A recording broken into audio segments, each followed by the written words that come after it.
Welcome to our channel. Today we how to disable data request alerts in TransUnion SmartMove step by step clearly. To disable data request alerts in TransUnion SmartMove, log into your TransUnion SmartMove account. Once logged in, navigate to your account settings. Look for the option labeled Notification Preferences or similar. Click on this option to enter the Notification Settings menu. Within the notification settings, find the section for data request alerts. Toggle off the option for receiving data request alerts. Ensure that you save your changes before exiting the menu. You may also check your email preferences to ensure no related alerts are enabled. Finally, log out of your account to complete the process. If the page does not load, refresh the browser or try again in a private or incognito window. Make sure you are using the correct email address, then retype it carefully to avoid small typos. If your password is not accepted, use the reset option and create a new strong password you can remember. Check your spam folder for verification or security emails, then complete any requested confirmation steps.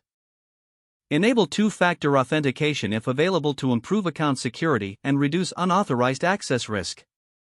After signing in, review your profile details so your contact information and settings are accurate and current.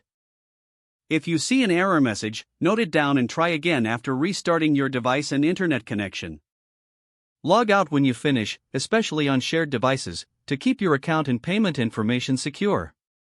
If the page does not load, refresh the browser or try again in a private or incognito window. Make sure you are using the correct email address, then retype it carefully to avoid small typos. If your password is not accepted, use the reset option and create a new strong password you can remember. Check your spam folder for verification or security emails, then complete any requested confirmation steps. Enable two-factor authentication if available to improve account security and reduce unauthorized access risk. After signing in, review your profile details so your contact information and settings are accurate and current. If you see an error message, note it down and try again after restarting your device and internet connection. Log out when you finish, especially on shared devices, to keep your account and payment information secure. If the page does not load, refresh the browser or try again in a private or incognito window. Make sure you are using the correct email address, then retype it carefully to avoid small typos. If your password is not accepted, use the reset option and create a new strong password you can remember. Don't forget to like this video and subscribe to our channel for more step-by-step tech guides.